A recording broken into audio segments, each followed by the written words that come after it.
I'm Shelley Young, the owner of the chopping block, and today I'm going to teach you how to make the perfect chocolate-covered strawberry. The main ingredient in chocolate-covered strawberries, besides strawberries, is chocolate. So let's talk about that quickly.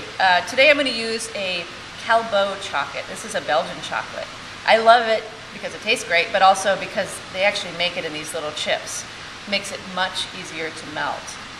If you're using another chocolate, your favorite chocolate, and it might come in a block, you want to break that up into small pieces because that's going to melt much more evenly and quickly. To melt chocolate, you want to use a bain-marie.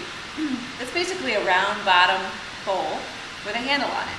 If you don't have this, you can just use a round bottom bowl without the handle and use a towel or hot pad to take it on and off of the burner. But we're going to take this and put it on top of a saucepan that has boiling water in it. I brought the water to a boil, but what I like to do is actually turn the heat off once I put the chocolate on top. But look at this. Look at how quickly this melts. Chocolate melts at your body temperature, you know? Like M&Ms, you put them in your hand and they'll melt right there. So we don't need a lot of heat to melt the chocolate, and you're going to have better results if you use a gentler heat. Chocolate loves to be stirred often and regularly. With a small quantity of chocolate like this, I'm just going to keep stirring it until it's completely melted. That'll also help it melt more quickly.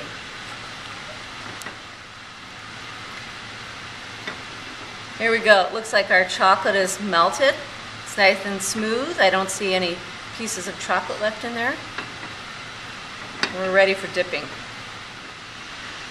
The other part of chocolate-covered strawberries is strawberries. What I like to tell you about that is you want a nice big strawberry. We want to wash that thoroughly and pat it dry with a paper towel or a lint-free cotton towel. And then I want to make sure it's dried thoroughly. So what I like to do is I put it in the refrigerator. The refrigerator, believe it or not, is kind of a drying environment. It's very gentle on the strawberries, but it'll dry off any extra moisture that's on there because that moisture will keep the chocolate from sticking to the strawberry. So when I dry the strawberries, I pull the leaves up like this. That gives me a little handle to hold on to when I'm dipping the strawberries. So I've melted my chocolate. I've taken a small amount of the chocolate out of the batch versus dipping my strawberries in the whole batch of chocolate. Just in case something happens, I don't want to ruin all the chocolate. So I like to take small amounts of it out at a time and use that. I just think it's easier to handle too. All I need to do now is take my strawberry by the little leaf handle. I put it in the chocolate and rotate around like so. Out like this, down on a parchment-lined sheet pan. I'll just keep going like this. It's also nice to work with the smaller amounts of chocolate because the chocolate will keep warm and melted. They also have those beautiful long stem strawberries, if you can find those, that work really well for chocolate-colored strawberries.